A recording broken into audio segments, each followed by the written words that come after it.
Hello everyone, today we are going to start our new chapter, that is chapter number 6 of Moments Weathering the Storm in Erisma.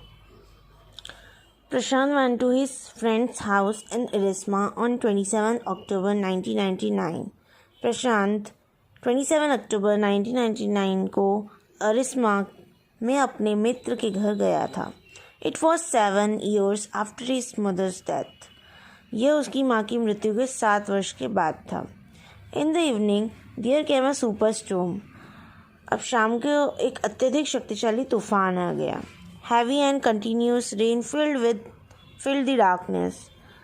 भारी और लगातार वर्षा ने अंधेरे को भर दिया. Trees were uprooted. वृक्ष उखड़ गए. The water entered his friend's house. Water मतलब पानी उसके मित्र के घर में घुस गया. The speed of the wind was 350 kilometre per hour. जो हवा की गति थी वो भी 350 किलोमीटर पर आवर की गति से वो बह रही थी. Everything was destroyed there. वहाँ पर हर वस्तु नष्ट हो गई थी. The scene of destruction was horrible. जो सीन था डिस्ट्रक्शन का वो बहुत ही ज़्यादा हॉरिबल था, मीन्स भयानक था. Prashant and his friends family had taken refuge on the roof. Prashant और उसके मित्र के परिवार ने घर की छत पर शरण ले रखी थी, मीन्स रिफ्यूज. रूफ पे वो अपने आप को रेस्क्यू करके बैठे थे. Prashant wouldn't forget the horrible scene that he saw. Prashant ने जो देखा हॉरिबल सीन वो उसको भुला नहीं सकता. He was greatly shock to see a huge sheet of water all over. वो बहुत ही ज़्यादा शॉक था सब दूर वाटर देखकर. It covered everything as far as the eye could see. Water ने सभी चीज़ों को, हर एक वस्तु को ढक दिया था जो जो हम देख सकते थे. हाउसेज वर ब्रोकन. जो मकान थे वो टूट चुके थे. Dead animals and human bodies floated everywhere. अब जो डेड एनिमल्स थे और जो ह्यूमन की बॉडीज़ थी वो फ्लोट कर रही थी हर जगह. Huge trees had fallen. बड़े बड़े ट्रीज भी गिर चुके थे. 2 coconut trees had fallen on the house of the Prashant friend. अब 2 जो कोकोनट ट्री थे वो तो प्रशांत के फ्रेंड के हाउस के ऊपर ही फॉल हो गए थे. It tender coconut kept them alive for several days. अब उसके जो कोकोनट थे उसको ही पी के उन्होंने खा के और पी कर उन्होंने अपने बहुत सारे दिन निकाल लिए थे, क्योंकि वहाँ पर अब कुछ मिल भी नहीं रहा था. For a couple of days Prashant sat huddled on the rooftop with his friend's family. 2 दिन तक प्रशांत अपने मित्र के परिवार के साथ छत पर सिकुड़ कर बैठा रहा. They were nearly frozen in cold wind. ठंडी हवा में वे लगभग जम से गए थे. प्रशांत thought of his family. प्रशांत ने अपने परिवार के बारे में सोचा. He decided to go through his friend's family, asked him to stay back. उसने जाने का निर्णय लिया, यद्यपि उसके मित्र के परिवार ने उसे रुकने के लिए कहा था. Prashant was worried about his family. Prashant को अपने परिवार की चिंता थी. So he got a strong stick. तो इसलिए उसने एक मजबूत छड़ी ली. He then started on his 18 kilometre journey to his village. वहाँ से उसका विलेज 18 किलोमीटर था, तो वहाँ से उसने उस छड़ी को लेकर अपने घर के लिए 18 किलोमीटर की यात्रा आरंभ की. The flood water was swollen. बाढ़ का पानी बह रहा था. प्रशांत वेडेड थ्रू वाटर. प्रशांत पानी में से निकला. On the way he found 2 friends of his uncle. रास्ते में उसे अपने चाचा के 2 मित्र मिले. They were also returning home. वे भी सब घर वापस लौट रहे थे. They had to push away many floating dead bodies of human and beings and animals to move ahead. उन्हें आगे बढ़ने के लिए बहुत सारी मानव व जानवरों की लाशों का हटाना पड़ा. दे वर hardly any houses left in the village that they passed. प्रशांत जिन गांवों से वे गुजरे उनमें बड़ी मुश्किल से कोई घर बचा था. प्रशांत wept thinking that no one in his family would have survived. प्रशांत यह सोचकर रोया कि उसके परिवार में कोई भी जीवित नहीं बचा होगा. फाइनली प्रशांत reached his village कालीगुड़ा. अंत में प्रशांत अपने गांव कालीगुड़ा पहुंच गया.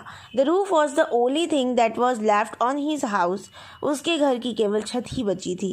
So he went to the Red Cross shelter to look for his family there.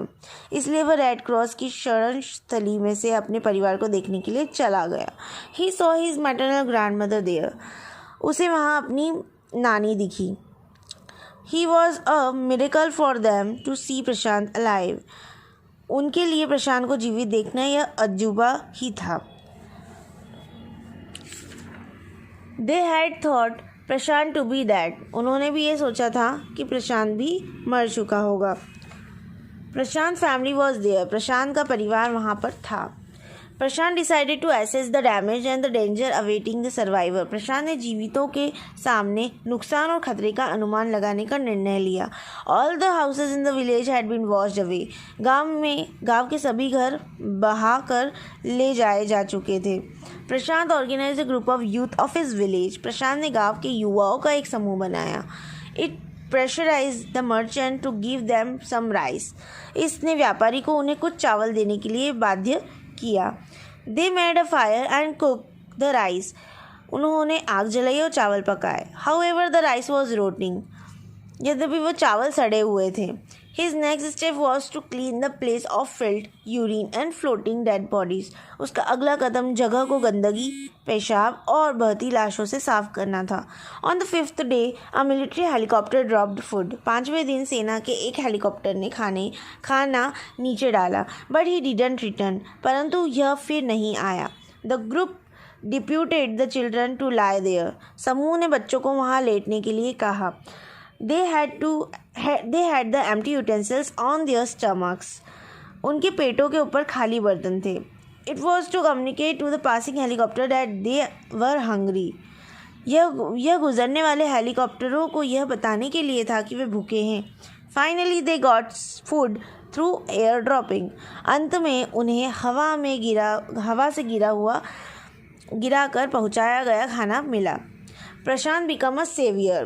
प्रशांत एक मुक्तिदाता बन गया। He brought the orphan children and made a shelter for them. वह अनाथ बच्चों को ले आया और उनके लिए एक शेल्टर बनाया। He asked the woman to look after them. उसने औरतों का अपना ध्यान रखने के लिए कहा। But he soon found that women and children were sinking deeper and deeper in their grief. परंतु उसने शीघ्र ही पाया कि औरतें और बच्चे अपने दुखों में और गहरे डूबते जा रहे हैं। He made them join the Food for Work program. उसने उन्हें कार्य के बदले अनाज कार्यक्रम में जाने के लिए कहा। It was started by a non-government organization. यह गैर सरकारी संस्थान ने आरंभ किया था, means NGO. He engaged other volunteers to help key widows to start their lives. उसने दूसरे स्वयं सेवकों को विधवाओं द्वारा अपना जीवन आरंभ करने के लिए सहायता करने के लिए लगाया। He also believed that orphans should be resettled in their own community.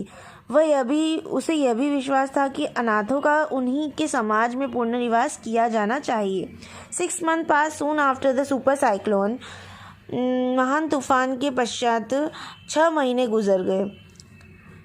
Prashant now thought about himself. Prashant ने अब अपने बारे में सोचा. Earlier he had no time to bother about his own pain. पहले उसके पास अपने दुख के बारे में सोचने का समय नहीं था. The widows and orphan childrens of the village thought of Prashant only in their hours of grip.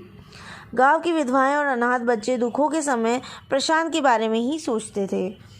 यहाँ पर ये स्टोरी ओवर होती है. I hope you all understand. Thank you.